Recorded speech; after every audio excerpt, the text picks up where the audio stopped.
Olá pessoal, tudo bem com vocês? Eu sou o professor Fábio Baldatti e hoje vou falar sobre o assunto receptores elétricos. Eu separei aqui alguns aparelhos eletrodomésticos, como o ventilador, o cooler, que é o refrigeradorzinho, uma ventoinha que fica perto do computador e de alguns eletrônicos, o liquidificador. O motor do liquidificador evidencia bem a transformação de energia que ocorre nesse tipo de aparelho. Existe a entrada de energia elétrica e a sua conversão em energia mecânica do movimento das pás, das hélices do ventilador, das pás do liquidificador, das peças do motor e assim por diante. Outro exemplo de receptores são as caixas de som, o rádio, porque transformam energia elétrica que recebem ou de pilhas ou de um circuito elétrico de casas mesmo e convertem essa energia elétrica em energia sonora. A televisão, por exemplo, ela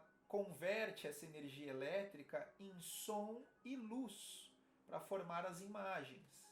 Então, temos aqui como bons exemplos as caixas de som e os aparelhos de televisão como conversores de energia elétrica em energia luminosa ou luminosa e sonora no caso do aparelho de TV. Agora, outras peças que vão ser os nossos objetos principais de estudo são as baterias recarregáveis de todos os tipos. É importante ressaltar que nas baterias, uma das informações principais que todo fabricante de baterias fornece, além da sua carga, obviamente, são os elementos químicos que compõem o interior dessa bateria. Então você vai ouvir falar de baterias de níquel-cádmio, de carbono, de íons de lítio. E a conversão que você tem, conversão de energia elétrica em armazenamento dessa energia elétrica sob a forma química, por conta dos elementos internos, para depois você ter uma reconversão dessa energia química em energia elétrica.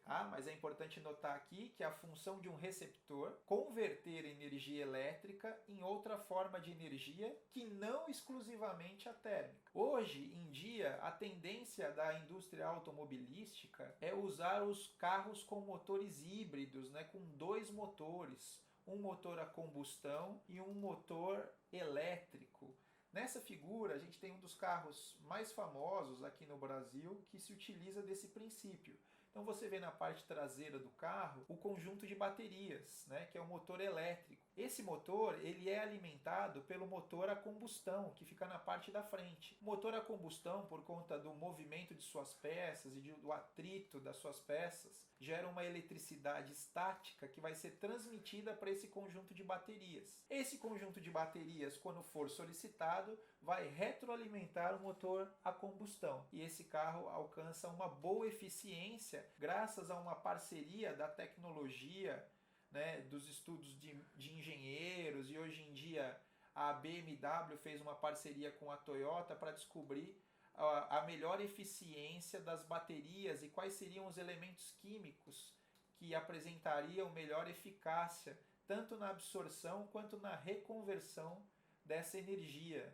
Hoje em dia, o material mais usado é o lítio, porque ele diminui muito o peso do carro. Está aqui um exemplo do conjunto de baterias que fica na parte traseira do carro. E aqui eu trouxe uma informação que é justamente essa parceria da BMW com a Toyota para pesquisa das baterias de íons de lítio, que reduz muito o peso. Por exemplo, hoje em dia, o conjunto de baterias de um carro desse tipo é da ordem de 200 quilos. E se você substituísse o lítio por níquel-cádmio, por exemplo, esse conjunto de baterias pesaria 1 tonelada aproximadamente, o que seria inviável para um veículo. Então, para a gente relembrar tudo isso que eu acabei de comentar, se você pensar no aparelho de TV, a gente tem uma energia de entrada ou potência de entrada, tanto faz, e a gente vai ter uma energia de saída. Nós temos a energia elétrica. Se você lembra bem da aula anterior, toda vez que eu falar de energia elétrica,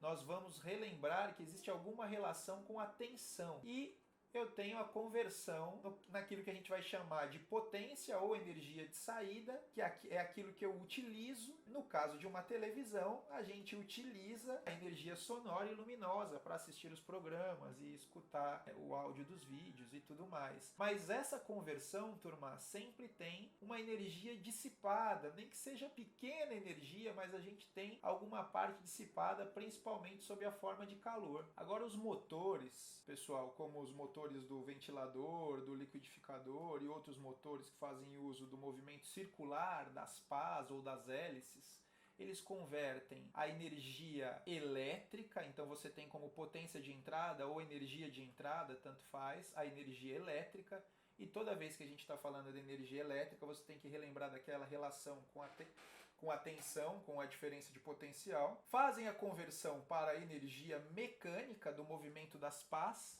que no fundo é a energia cinética, a energia da velocidade, mas nesse caso, energia mecânica e cinética são equivalentes. Só que em todo o processo, nunca a conversão é integral, você sempre tem uma parte da energia dissipada, que você também pode considerar como potência dissipada sob a forma de calor.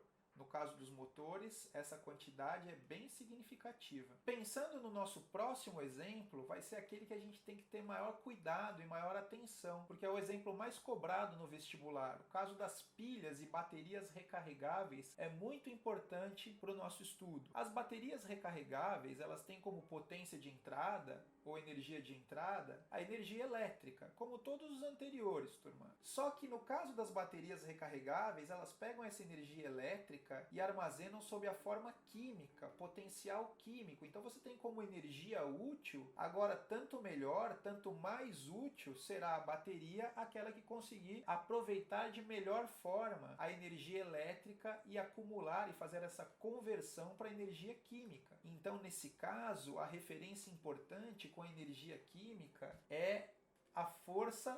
Nesse caso, vamos chamar de contra-eletromotriz, representada pelo epsilon linha, ou E linha em alguns casos, tanto faz. Então você relembra, toda vez que a referência for energia elétrica, tem algo relacionado com a diferença de potencial. Toda vez que a referência for energia química, tem algo relacionado ao E linha, ou epsilon linha, tanto faz. E em toda conversão, você sempre tem uma parte dissipada sob a forma de calor.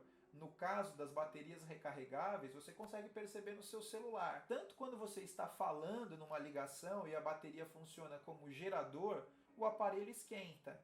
Mas mesmo quando você está carregando e a bateria está funcionando como receptor, porque o aparelho está na tomada recebendo energia elétrica, você também percebe que nessa conversão o aparelho esquenta. Então você tem uma grande parte de energia dissipada sob a forma de calor. Agora, pensando na simbologia do receptor, se você perceber, ela é igualzinha ao símbolo de gerador, a simbologia é a mesma. A única coisa que vai diferir, se você prestar bem atenção, é o sentido da corrente. O gerador, pelo polo positivo, fornece corrente. O receptor recebe a corrente pelo polo positivo. O símbolo pode ser grafado com o E maiúsculo, tanto faz, ou com a letra grega epsilon, que para diferenciar do gerador, a gente coloca um linha ali em cima, e ao invés de chamar de força eletromotriz, como ela está no sentido invertido, chamaremos de força contra-eletromotriz. E a sua unidade é uma unidade de tensão, é a unidade em volt. Agora, o R'inho ali continua resistência interna e pode ser grafado ora R'inho, ora R', para diferenciar e dizer mais diretamente que é a resistência interna de um receptor e não de um gerador. Aqui, como resumo, como bom resumo, a gente sabe que a potência de entrada, que é a potência total, é a energia elétrica, como a gente acabou de ver, e a potência de saída, ou energia de saída, é a energia química, relacionada com o epsilon linha, com a força contra-eletromotriz. E mais uma vez é importante ressaltar que nessa conversão de energia elétrica para uma forma de energia não elétrica, que foi o caso das TVs, que foi o caso das baterias, que foi o caso dos motores, e essa energia não elétrica não é necessariamente energia térmica, então pode ser luminosa, sonora, química, que é mais importante para o nosso estudo, e a conversão nunca é integral, por isso a gente sempre vai ter uma parcela de energia dissipada, que a gente também pode chamar de potência dissipada, né, sob a forma de calor. Tudo bem, turma? Aqui é bem importante a gente lembrar da equação do gerador. Se você lembra bem da equação do gerador, a gente tinha como equação de gerador U era igual ao E, que era a força eletromotriz, menos, aqui é importante, menos R vezes I. Então aqui era a equação de geradores. Né? Equação de geradores. Agora, no caso dos geradores reais, quanto mais corrente elétrica eles forneciam, menor a tensão entre seus terminais. Por isso a gente subtraía esse termo RI. No caso dos receptores, a gente vai fazer uma soma nesse termo, porque pensando na bateria do celular, você deixa ela plugada na tomada, ela está recebendo energia elétrica. Se ela está recebendo energia elétrica, a tensão entre os terminais da pilha não vai caindo, vai subindo. Então, essa é a grande diferença, turma, da equação. A gente tem aqui uma mudança considerável no caso dos receptores, a gente fica com um sinal de mais aqui. E aí você tem o gráfico, pensando que isso é uma função de primeiro grau, não mais como dos geradores, que era uma reta decrescente, que começava lá na força eletromotriz e caía até a corrente de curto-circuito. Agora você tem uma equação, uma função representada por uma reta, mas que começa de um patamar acima do zero. Isso é importante notar. Começa de um patamar acima do zero. Se começasse do zero, o gráfico seria de resistor, pessoal. Por exemplo, um gráfico daqui representaria um resistor. Caso o gráfico fosse uma reta decrescente, por exemplo, se o gráfico fosse uma reta decrescente, isso representaria um gerador, como eu comentei com vocês. Agora, no caso apresentado, essa reta aqui representa um gráfico de receptores, receptor real. E esse ângulo é muito importante, porque se a gente calcula a inclinação dessa reta e calcular a inclinação da reta, é a mesma coisa que pegar o cateto oposto, separar algum ponto aqui e pegar esse lado do triângulo, que é o cateto oposto, e dividir pelo cateto adjacente. É assim que a gente calcula uma inclinação de reta lá da matemática. Se a gente fizer cateto oposto pelo cateto adjacente, a gente está calculando a tangente desse ângulo beta que está aqui, ó.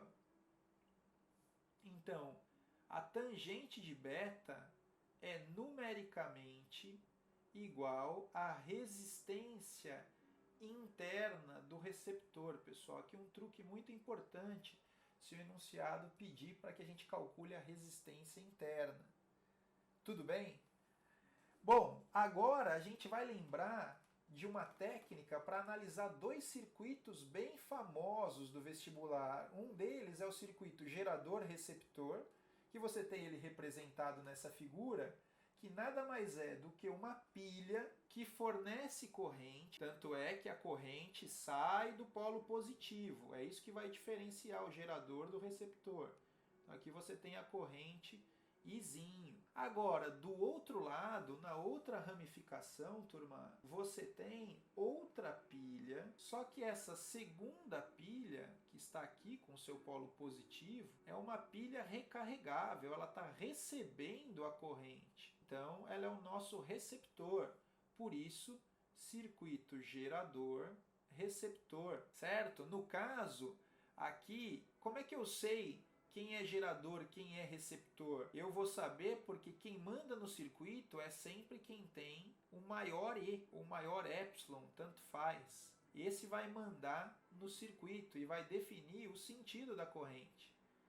Que mais? Vocês podem perceber que no enunciado do exercício você tem a marcação de alguns pontos importantes, como a gente já definiu em aulas anteriores. Do polo positivo do gerador, a gente sempre batiza como ponto A, que foi batizado aqui. E esse ponto A também está aqui. O mesmo acontece para o ponto B, que é o polo negativo, que também pode ser transportado para cá. Tudo bem, turma? Agora, o próximo circuito é um circuito gerador-receptor, então ele é igual ao de cima, só que ele tem um elemento a mais, ele tem um resistor, que poderia ser um eletroeletrônico, um aparelho qualquer, uma lâmpada. Então, se você perceber, ele é mais ou menos a mesma coisa. A única diferença é que você encontra um resistor nessa parte. Por isso, circuito gerador, receptor, resistor. Certo? Agora, turma, a gente vai usar para analisar esses dois circuitos aquelas técnicas muito eficientes na hora de analisar qualquer circuito que tenha mais de uma pilha, que tenha mais de um receptor, muitos resistores, desde que eles estejam alinhados, turma. Então, se tiver alguma associação em paralelo, a gente tem que achar o equivalente dessa associação para depois poder fazer uma análise de tensões. Você lembra dessa dica da aula anterior? Se você não lembra, eu recomendo que você assista a aula de geradores e de lei de Pouillet, tá bom? É mais ou menos o seguinte, eu vou tentar relembrar. A gente escolhe um sentido de análise. Nesse caso, eu parti do ponto A do gerador e caminhei na minha análise no mesmo sentido da corrente. Isso vai ser muito prático para nós. O mesmo eu vou fazer, só que a partir desse ponto, no caso, desse ponto, eu vou fazer a mesma análise no sentido da corrente. Então vamos relembrar a nossa técnica. Toda vez que eu encontro um resistor e a minha análise está no sentido da corrente, você vai escrever mais R vezes I. Se a gente estivesse analisando no sentido contrário a essa flecha, ou seja, contra a corrente elétrica, nós teríamos que escrever menos RI. No caso desse símbolo, pessoal, do símbolo de diferença de potencial, seja o E ou o E', se a minha análise bater no polo positivo, eu vou escrever mais E. Se a minha análise bater no polo negativo, eu vou escrever menos E. E é isso. Essas são as nossas técnicas que são chamadas de análise de tensões. Tudo bem? Análise de tensões. Eu separei aqui um outro momento para a gente terminar fazendo essas ponderações. Analisando de uma maneira mais detalhada o circuito gerador-receptor, o que você tem é o seguinte: nós já delimitamos quem é o ponto A, já delimitamos que aqui é um ponto A, que aqui é um ponto A, o gerador já está bem delimitado, o seu outro terminal é o ponto B. O nosso sentido de análise já foi escolhido. E a partir daí, eu vou fazer a seguinte análise. Partindo desse ponto, você poderia partir de qualquer ponto, mas partindo desse ponto, turma, o que você vai ter? Vamos caminhando junto com a corrente. Logo de cara, eu bato num polo positivo do receptor. Então, eu vou escrever mais E, ou epsilon, tanto faz. E como a gente vai diferenciar do gerador, a gente vai escrever epsilon linha. Continuando nossa análise, a corrente está para baixo e a nossa análise também está para baixo. Encontrei um resistor, lembra da técnica? Escreveremos mais R vezes I, só que no caso é a resistência interna do receptor, a grafia fica um pouco diferente, a gente costuma escrever um R'. Continuando nossa análise, encontramos mais um resistor. Então, como a minha análise estava para cima e a corrente também estava para cima, vamos escrever mais R vezes I. Finalmente, turma, a gente chega analisando um polo negativo. E aí eu escrevo, basta escrever menos E ou epsilon, tanto faz. Quando eu chego no mesmo ponto que eu comecei a minha análise, eu posso igualar a zero. E isso daqui vai dar o seguinte resultado. Aqui eu posso simplesmente colocar a corrente Izinho em evidência. E eu vou ficar com a soma das resistências. R' mais R' ou simplesmente R mais R', tanto faz. Agora vou jogar para o outro lado a força eletromotriz E também vou jogar para o outro lado a força contra-eletromotriz, que passaram de sinal trocado. Por fim, como uma das nossas táticas vai ser responder à corrente elétrica, vai ficar assim, turma. Força eletromotriz menos força contra-eletromotriz, quer dizer, E menos E', dividido por R' mais R. E aqui você tem um exemplo de como analisar esse famoso circuito conhecido como circuito gerador-receptor. E finalizando a nossa aula, turma, a gente vai fazer a mesma coisa agora no circuito gerador-receptor-resistor. Então, mais uma vez, vamos fazer completinho esse para ficar bem na cabeça. O primeiro passo de análise de um circuito, turma, é achar a pilha. Como nós consideramos que o E é maior que o E', a pilha está para cá. Então, eu percebo isso pela corrente. A corrente está saindo do polo positivo. Então, esse cara é o gerador. Gerador real. Certo? Agora, este símbolo aqui também é uma pilha ou bateria.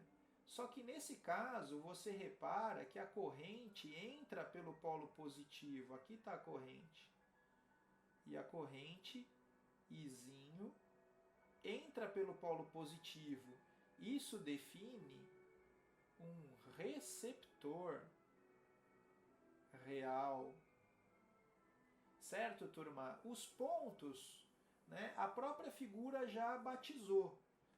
E aí a gente escolhe um sentido de análise. No caso, é sempre mais fácil, minha dica, é sempre mais fácil você analisar no sentido da corrente elétrica, porque daí você só escreve mais RI, não precisa escrever menos RI. Escolhe um ponto para começar a análise. Eu vou começar desse ponto aqui, ó, batizado de B. Então, a partir daí, seguindo no mesmo fluxo da corrente, logo de cara eu encontro esse resistor. Então, vou escrever mais R vezes I. Continuando, bati num polo positivo. Se eu bati num polo positivo, aí basta escrever mais e o valor em volts que vai estar escrito aqui. Nesse caso, genericamente, epsilon' ou E', tanto faz. Alguns exercícios grafam com o E, alguns exercícios usam a letra grega. Eu prefiro escrever a letra grega. Aí nossa análise está descendo junto com a corrente e encontra a resistência interna do receptor. Tudo bem, encontrou a resistência, vai escrever mais R vezes I. Continuando, estamos na ramificação de baixo, na ramificação da esquerda subindo. E subindo encontrei a resistência interna R', então mais R' vezes I. E finalmente cheguei no polo negativo, então escrevo menos E. Quando a nossa análise chega no ponto que começamos, é só igualar a zero. Pronto, pessoal. Como a gente precisa descobrir a corrente, colocando a corrente em evidência, a gente vai ficar com R' mais R' mais R'. Já vou aproveitar e já vou mandar esse cara para a direita. Então o que era menos E transformou-se em mais E. O que era mais E', quando vai para a direita da igualdade, fica menos E'. E aí é só isolar a corrente. Isolando a corrente, a gente vai ficar com E menos E' dividido por R'ão mais R' mais R'inho. E aqui você tem uma outra relação matemática que eu sugiro que vocês não decorem, porque vocês já entenderam a lógica nessa altura do campeonato. E é muito importante você ficar com a lógica de resolução, porque qualquer outro elemento de circuito que entre na jogada, você consegue sair. Senão você fica refém do formulário. Tudo bem? Resumindo, turma, toda vez que eu tenho um circuito com gerador e receptor, vale a seguinte relação. Você sempre pode escrever que a corrente é o E maior menos o E menor, dividido por todas as resistências, desde que as resistências estejam alinhadas. Tudo bem, turma? Eu espero que você tenha entendido o conteúdo e que fiquem bem. Até a próxima semana. Um abraço, tchau, tchau. Até mais.